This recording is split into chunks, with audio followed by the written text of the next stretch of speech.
Hello नमस्कार guys, कैसे हो आप सब? उम्मीद करेंगे बस मजे में हो। मैं भी बिल्कुल मस्त मजे में। तो आप कंटिन्यू विज्ञान की 9th क्लास की क्लास देख रहे हो।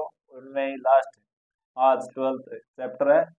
12th में खाद्य संसाधनों में सुधार के बारे में पढ़ेंगे। बिल्कुल थ्योरेटिकल पेपर है, बिल्कुल आप साथ के साथ देखते रहे। हम सभी जानते हैं कि जीवधारियों को भोजन की आवश्यकता होती है। भोजन में प्रोटीन, कार्बोहाइड्रेट, वसा, विटामिन यानी इन्हें क्या किसी भी कार्य को करने के लिए या कार्य करने के लिए किसकी आवश्यकता होती है? भोजन की। और भोजन में क्या होते हैं? पोषक तत्व। क्या होते हैं?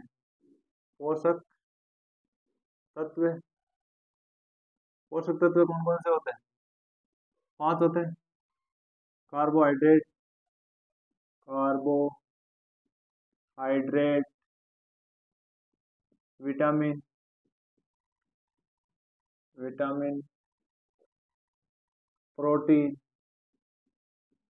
प्रोटीन, वसा और खनिज लवण।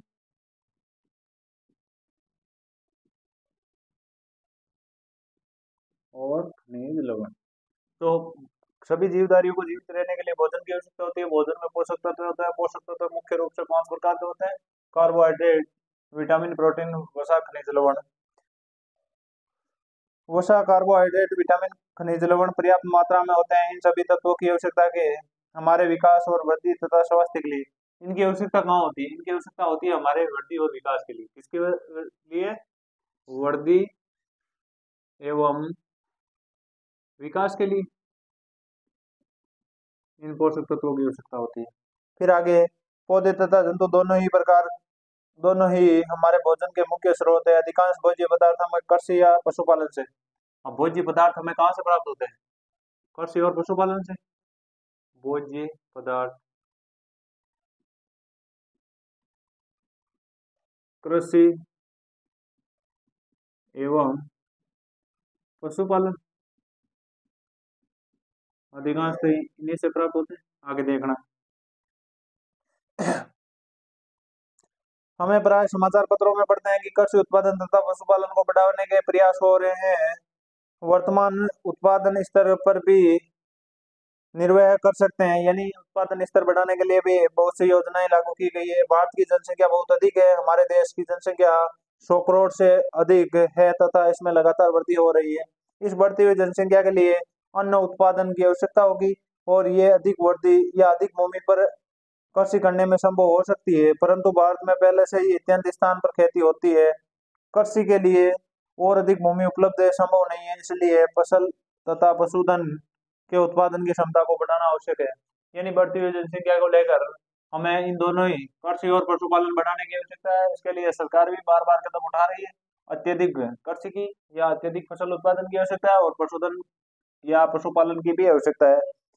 अभी तक फसल उत्पादन को बढ़ाने के लिए हमारे प्रयास कुछ सीमा तक सफल रहे। पहले कृषि के लिए कौन सा प्रयास किया गया था?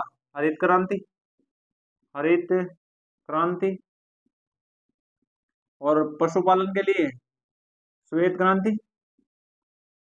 श्वेत क्रांति दूध से संबंधित है। हरित क्रांति फसल से या कृषि से। अब इसके आगे, हरित क्रांति तथा फसल उत्पादन में वृद्धि होती है। श्वेत क्रांति दूध उत्पादन को बढ़ाया जा सकता है। इसका अच्छा प्रबंधन भी कर सकते हैं।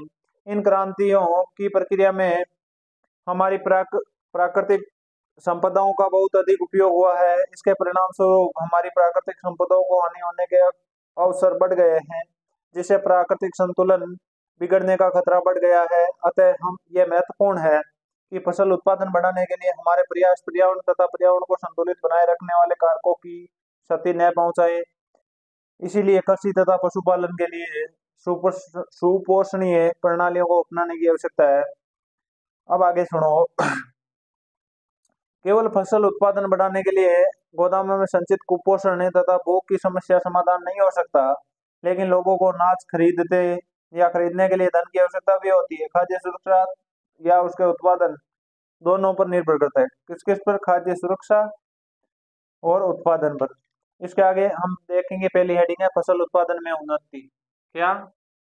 फसल उत्पादन में उन्नति। उत्पादन में उन्नति।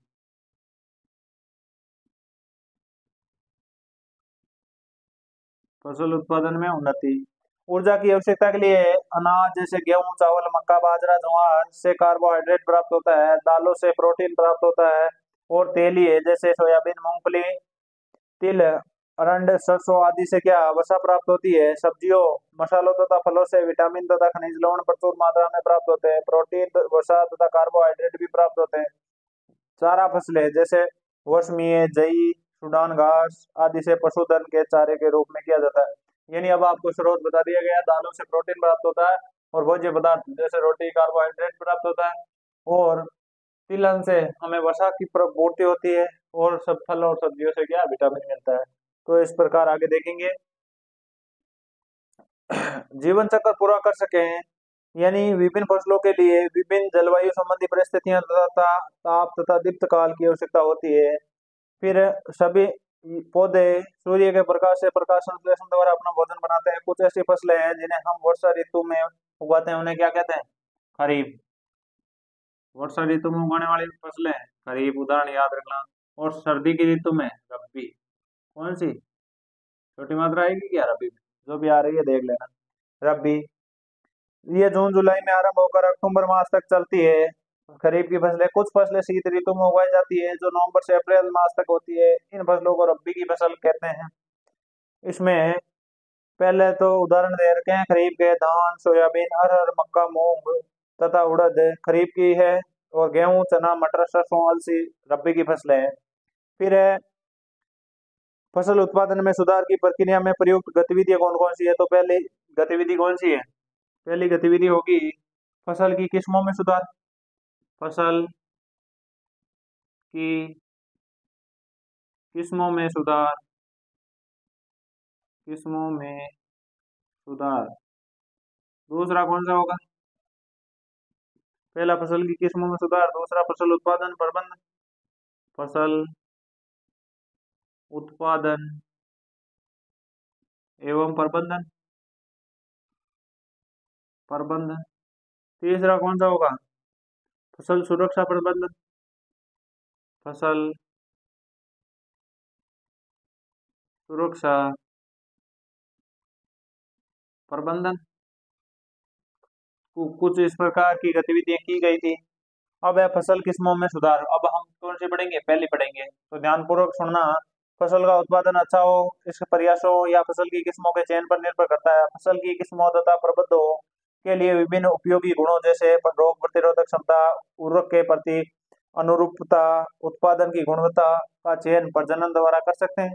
फसलों की किस्मों में ऐसी गुणों को संकरण द्वारा डाला जा सकता है। संकरण विधि में विभिन्न अनुवांशिक गुणों तथा पौधों में संकरण करवाते हैं। ये संकरण अंतरा किस्मीय या अंतरा स्पीसीजीय और कौन सा या अंतरावंशीय हो सकता है। तो तीनों याद रखना। फसल सुधार की दूसरी विधि है ऐसी गुणों वाले जीन का डालना। इसके परिणाम स्वरूप अनुवांशिकीय रूपांतरण फसल प्राप्त होती है। नए प्रभेदों के लिए अपनाने के लिए पहले यह आवश्यक है कि फसल की किस्म विभिन्न परिस्थिति में जो विभिन्न क्षेत्रों से भिन्न भिन्न होती है अच्छा उत्पादन दे सके। कृषि प्रणालियां तथा फसल उत्पादन मौसम, मिट्टी और गुणवत्ता तथा पानी की उपलब्धता पर निर्भर करती है। कृषि प्रणालियां किस किस पर निर्भर करती है? मिट्टी पर या मौसम पर और पानी की उपलब्धता पर और गुणवत्ता पर, इन पर। अब है कि जो उच्च लवणीय मिट्टी में भी उग सकते हैं। किस्मों में सुधार के लिए कुछ कारक दे रखे हैं कि किस प्रकार सुधार के कारक है। इसी में उन्नत किस्म है यानी उन्नत किस्म की बीजों का चयन करके भी आप सुधार कर सकते हो। उत्पादन की गुणवत्ता प्रत्येक फसल में भिन्न होती है। दाल में प्रोटीन की गुणवत्ता, तिल में तेल की गुणवत्ता और फसल, फल और सब्जियों में का संरक्षण महत्वपूर्ण है। फिर है जैविक और अजैविक प्रतिरोधकता।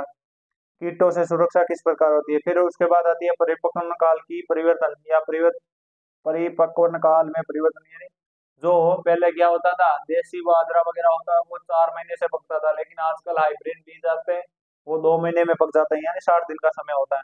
फिर है व्यापक अनुकूलता।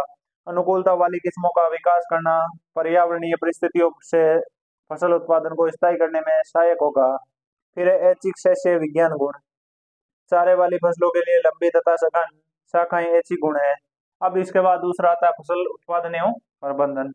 तो इसमें देखना, अन्य कृषि प्रधान देशों में समान भारत में अन्य कृषि प्रधान देशों के समान भारत में कृषि छोटे छोटे खेतों से लेकर बहुत बड़े फार्मों तक होती है। इसलिए विभिन्न किसानों के पास भूमि, धन, सूचना, तकनीकी की उपलब्धता कम और अधिक होती है। संक्षिप्त में धन तथा आर्थिक परिस्थिति किसान को विभिन्न कृषि प्रणाली तथा कृषि तकनीकों को अपनाने के लिए महत्वपूर्ण भूमिका निभाते हैं। फिर इसी में पहला आता है, इसमें पहला कौन सा आता है? पोषण का प्रबंधन। पहला कौन सा होगा? पोषण का प्रबंधन। पोषण प्रबंधन देखना देखें। जैसे हम विकास, वृद्धि, स्वस्थ रहने के लिए भोजन की आवश्यकता होती है, वैसे ही पौधों को भी वृद्धि के लिए पोषक पदार्थों की आवश्यकता होती है। पौधों को पोषक पदार्थ हवा, पानी तथा मिट्टी से प्राप्त होते हैं। पौधों के लिए अनेक पोषक पदार्थ आवश्यक हैं। हवा से कार्बन तथा ऑक्सीजन, पानी से हाइड्रोजन तथा ऑक्सीजन तथा अन्य से मिट्टी, यानी पोषक पदार्थ मिट्टी से प्राप्त होते हैं। इन पोषकों में से कुछ की अधिक मात्रा चाहिए, इसलिए वृहत पोषक। जिन पोषक पदार्थों की अधिक मात्रा होती है उन्हें क्या कहते हैं? वृहत पोषक। वृहत पोषक प्रश्न भी आया। और जिनकी कम मात्रा आती है उन्हें सूक्ष्म पोषक, या उन्हें सूक्ष्म पोषक कहते हैं। ज्यादा मात्रा में वृहत और कम मात्रा में सूक्ष्म, याद रखना दोनों नाम। फिर दूसरा आता है खाद। इसमें क्या आता है? खाद। खाद में कार्बनिक पदार्थों की मात्रा अधिक होती है। मिट्टी को अल्प मात्रा में पोषण प्रदान होता है। खाद को जंतुओं से अपशिष्ट तथा कचरे से प्राप्त किया जाता है। खाद मिट्टी को पोषक तथा कार्बनिक पदार्थों से परिपूर्ण करते हैं, मिट्टी की उर्वरकता को बढ़ाते हैं। खाद में कार्बनिक पदार्थों की अधिक मात्रा में मिट्टी की संरचना सुधर जाती है, यानी वही जलधारण क्षमता बढ़ती है, उर्वरकता क्षमता बढ़ती है, और क्या होता है? खेती बंजर नहीं होती। अब इसके आगे हैं, आगे वाला पॉइंट क्या है? खाद दो प्रकार का होता है। एक वर्मी कंपोस्ट या कंपोस्ट। कंपोस्टीकरण प्रक्रिया में कृषि अपशिष्ट, पशुधन मलमूत्र, सब्जी के छिलके, कचरा, जानवरों द्वारा परित्याग चारे, घरेलू कचरे, सीवेज कचरे, फेंके हुए खरपतवार आदि को गड्ढों में विघटित करते हैं। और कंपोस्ट में कार्बनिक पदार्थ तथा पोषक बहुत अधिक मात्रा में होते हैं। कंपोस्ट को केंचुओं द्वारा पौधों तथा जानवरों के अपशिष्ट पदार्थों के निस्तारीकरण की प्रक्रिया द्वारा बनाया जाता है। इसे वर्मी कंपोस्ट कहते हैं। दूसरा, हरी खाद।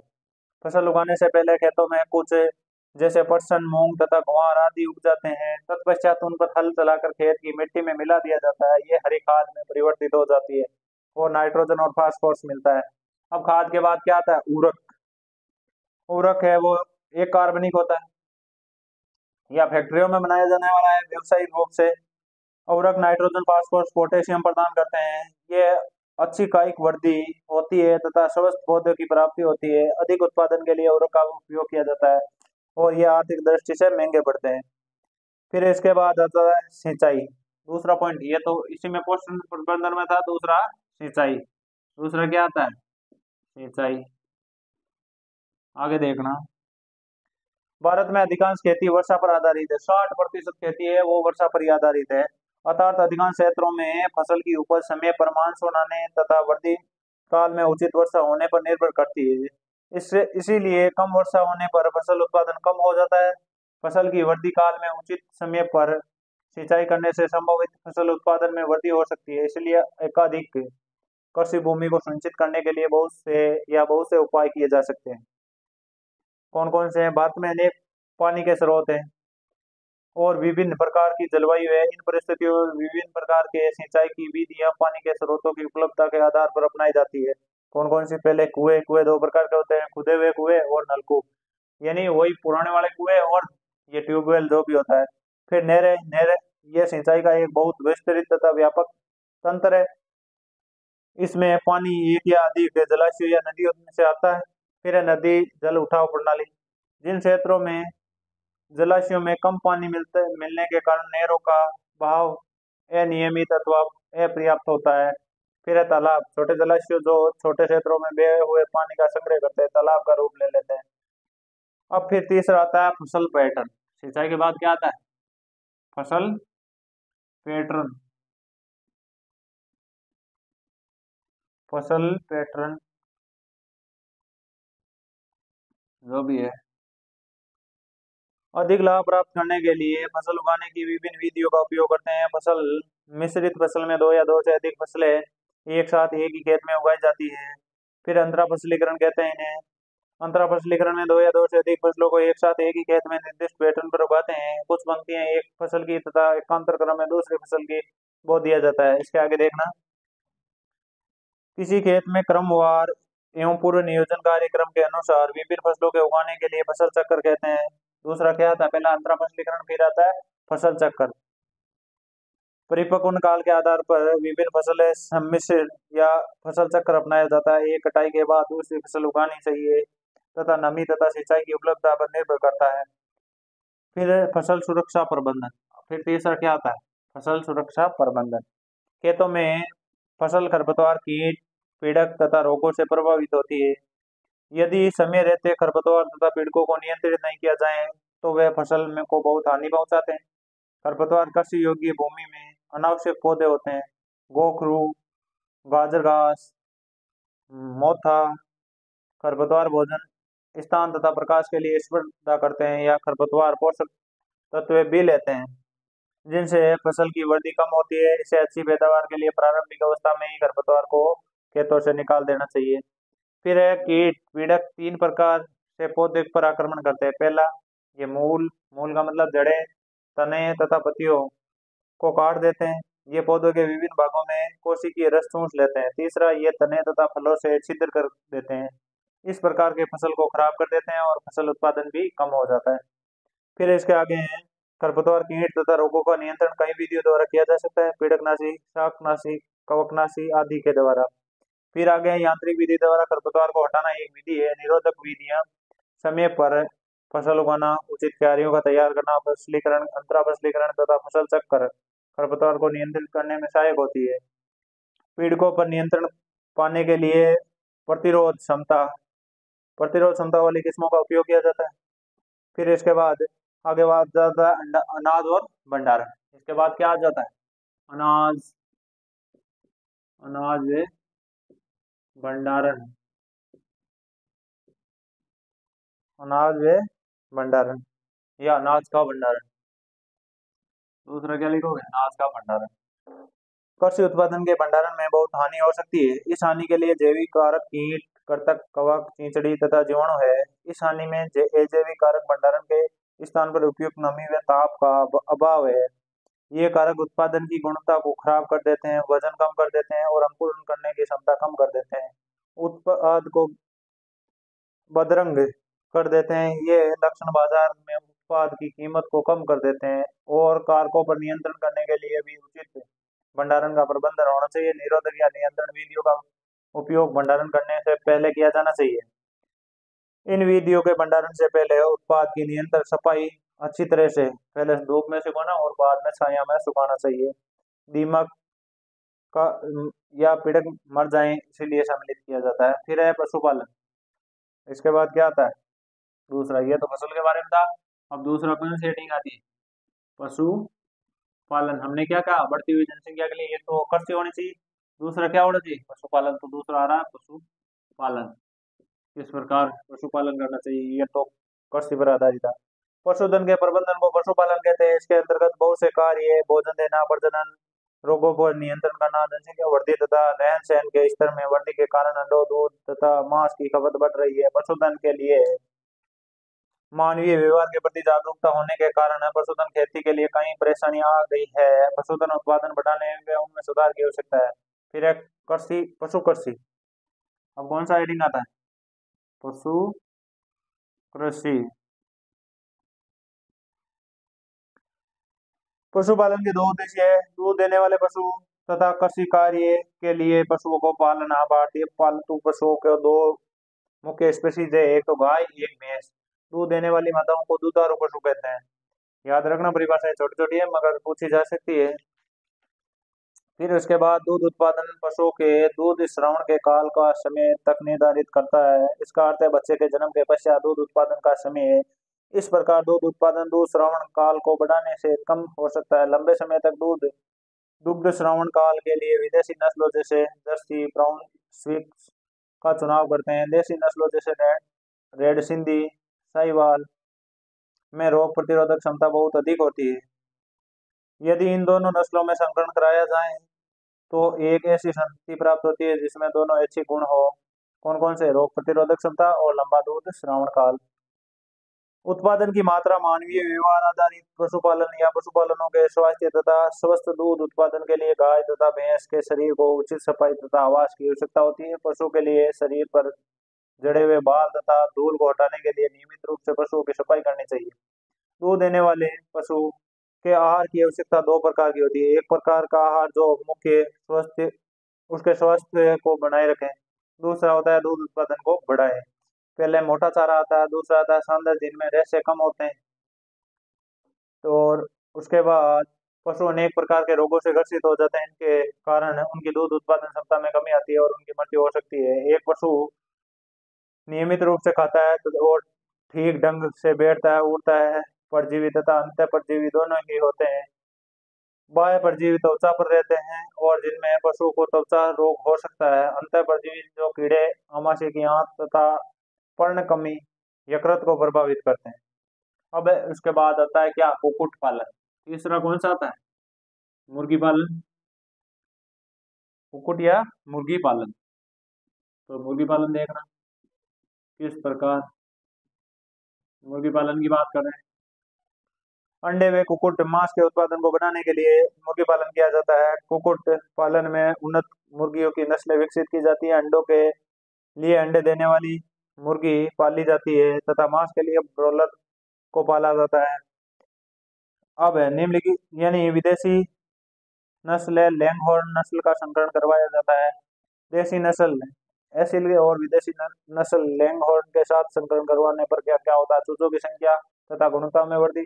छोटे कद के ब्रॉयलर माता पिता द्वारा चूजों के व्यावसायिक उत्पादन हेतु गर्मी अनुकूलन क्षमता, उच्च तापमान को सहने की क्षमता, देखभाल में कम खर्च की आवश्यकता, अंडे देने वाले तथा ऐसी क्षमता वाले पशु जो कृषि को या कृषि के उप उत्पाद से प्राप्त सस्ते रेशेदार आहार का उपभोग कर सके। फिर है अंडों तथा ब्रॉयलर का उत्पादन। ब्रॉयलर चूजों की अच्छी वृद्धि दर तथा अच्छी आहार है दक्षता के लिए विटामिन से प्रचुर आहार मिलते हैं। उनकी मृत्यु दर कम रखने के लिए पंख तथा मांस की गुणवत्ता बनाए रखने के लिए सावधानी बरतनी चाहिए। मुर्गी पालन में अच्छा उत्पादन प्राप्त करने के लिए अच्छी प्रबंधन प्रणालियां बहुत ही आवश्यक है। इसके अंतर्गत इनके आवास में उचित ताप तथा स्वास्थ्य या स्वस्थता का निर्धारण कुक्कुट आहार की गुणवत्ता बनाए रखने के लिए किया जाता है। ब्रॉयलर की आवास, पोषण तथा पर्यावरणीय आवश्यकताएं अंडे देने वाली कुक्कुटों से भिन्न होती है। ब्रॉयलर के आहार में प्रोटीन तथा वसा युक्त मात्रा अधिक होनी चाहिए।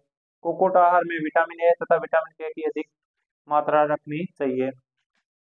फिर उसके बाद है जीवाणु, विषाणु, कवक और परजीवी पोषणहीनता के कारण मुर्गियों में कई प्रकार के रोग उत्पन्न कर सकते हैं। फिर आता है मत्स्य पालन। मुर्गी पालन के बाद कौन सा आता है, मत्स्य पालन। मत्स्य पालन यानी वही मछली पालन। तो देखना मत्स्य पालन, मत्स्य पालन मछली किस प्रकार पलती है वो भी देखना। मत्स्य उत्पादन हमारे हमारे भोजन में मछली प्रोटीन का एक समृद्ध स्रोत है। मछली उत्पादन में पंख युक्त मछलियां, कवचीय मछलियां जैसे कि प्रॉन और मोलस्क सम्मिलित है। मछली प्राप्त करने की दो विधियां हैं। एक प्राकृतिक स्रोत मछली पकड़ना कहते हैं। दूसरा स्रोत जो मछली पालना यानी मछली का संवर्धन करना यानी बड़े मात्रा या बड़े पैमाने पर मछली को पालना।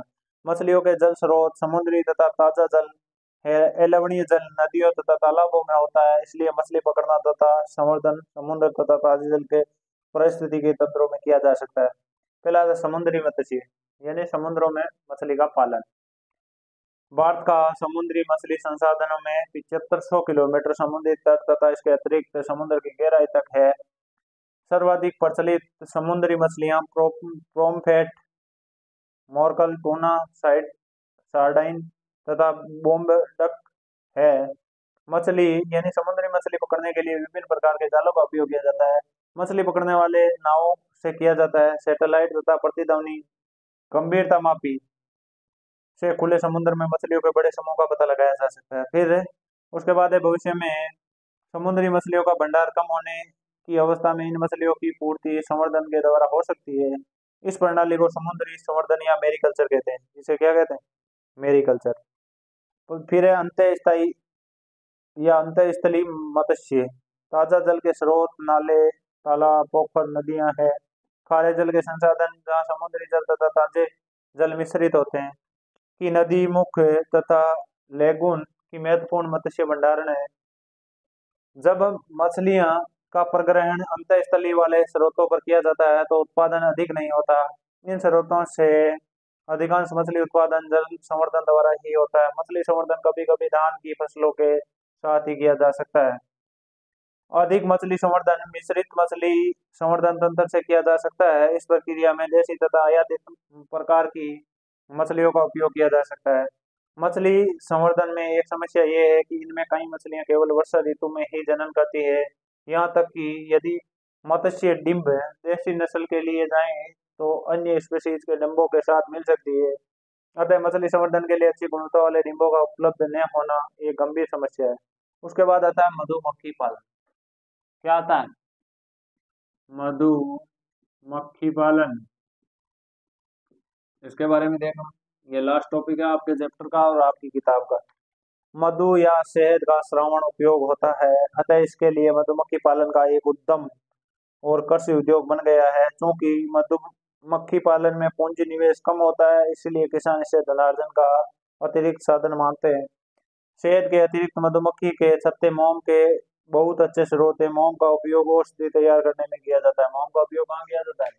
औषधि में भी किया जाता है। व्यवसायिक स्तर पर मधु उत्पादन के लिए देसी किस्म की मक्खी एपिस सेरेना इंडिका, ये वैज्ञानिक नाम आज पूछे जाते हैं एक ना एक के, एपिस डोरसेटा, फिर एपिस फ्लोरी का प्रयोग करते हैं। एक इटली मक्खी का प्रयोग मधु के उत्पादन को बढ़ाने के लिए किया जाता है। व्यावसायिक मधु उत्पादन में इस मक्खी का प्राय उपयोग किया जाता है। इटली मक्खी में मधु एकत्रित करने की क्षमता बहुत अधिक होती है। वह डंक भी कम मारती है। वह निर्धारित सतह के में काफी समय तक रहती है। अब यह पार्ट हुआ आपका कंप्लीट। फिर है कुछ अच्छे या महत्वपूर्ण बिंदु। कुछ महत्वपूर्ण बिंदु की बात कर लेते हैं। तो महत्वपूर्ण बिंदु है, फसल के लिए अनेक पोषक पोषक तत्वों की आवश्यकता होती है। हवा से कार्बन तथा ऑक्सीजन तथा पानी से हाइड्रोजन ऑक्सीजन गैस प्राप्त होती है। और ज्यादा मात्रा में जिस पोषक तत्व की मात्रा चाहिए उन्हें वृहद पोषक कहते हैं। शेष अन्य पोषक कम मात्रा में चाहिए उन्हें क्या कहते हैं? सूक्ष्म पोषक। फसल के लिए पोषकों के मुख्य स्रोत खाद तथा उर्वरक है। कार्बनिक कृषि प्रणाली में उर्वरक तथा पेड़कनाशकों शाकनाशकों का निम्नतम या बिल्कुल नहीं किया जा सकता। इन प्रणालियों में स्वस्थ फसल तंत्र के साथ कार्बनिक खादों, पुनःचक्रित अपशिष्टों तथा जैव कारकों का अधिकतम उपयोग होता है। एक विशेष फॉर्म में फसल उत्पादन तथा पशुपालन आदि में बढ़ावा देने वाली खेती को मिश्रित खेती तंत्र कहते हैं।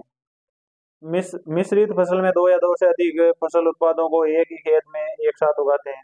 दो अथवा दो से अधिक फसलों के निश्चित कतार पैटर्न में उगाने को अंतरा फसलीकरण कहते हैं। एक ही खेत में विभिन्न फसलों को पूर्व नियोजन अनुक्रम में उगाएं तो उसे फसल चक्र कहते हैं। उच्च उत्पादन, अच्छी गुणवत्ता, जैविक व अजैविक कारकों के प्रतिरोधकता, अल्प परिपक्वन काल तथा बदलती परिस्थितियों के लिए अनुकूल तथा ऐच्छिक शैशव विज्ञान गुण के लिए नस्ल सुधार की आवश्यकता होती है। फॉर्म पशुओं के लिए उचित देखभाल तथा प्रबंधन जैसे आवास, आहार, जनन, रोग का नियंत्रण की आवश्यकता होती है। इसे पशुपालन कहते हैं। कुक्कुट पालन घरेलू मुर्गियों की संख्या को बढ़ाने के लिए करते हैं। कुक्कुट पालन के अंतर्गत अंडों का उत्पादन, मुर्गियों के मांस के लिए ब्रोलर उत्पादन है। कुक्कुट पालन के उत्पादन को बढ़ाने उन्नत किस्म की नस्लों के लिए भारतीय देशी तथा बाह्य नस्लों का संकरण कराते हैं। समुद्र तथा अंतःस्थलीय स्रोतों से मछलियों प्राप्त कर सकते हैं। मछली उत्पादन बढ़ाने के लिए उनका संवर्धन समुद्र तथा अंतःस्थलीय पारितंत्र या प्रणालियों से कर सकते हैं। समुद्री मछलियों को पकड़ने के लिए प्रतिध्वनि या गंभीरता मापी या उपग्रह द्वारा या सैटेलाइट का प्रयोग कर सकते हैं। मिश्रित मछली संवर्धन तंत्र प्राय मत्स्य पालन के लिए अपनाते हैं। मधुमक्खी पालन मधु तथा मोम प्राप्त करने के लिए किया जाता है। तो बड़ी खुशी की बात है कि आज आपका 9th क्लास का सिलेबस कंप्लीट हो चुका है। 12 के 12 पार्ट कंप्लीट है मेरी तरफ से। कोई प्रॉब्लम हो तो आप कमेंट में बता सकते हैं। वीडियो अच्छा लगे तो चैनल को सब्सक्राइब करें, वीडियो को लाइक करें, कमेंट करें, शेयर करें। धन्यवाद।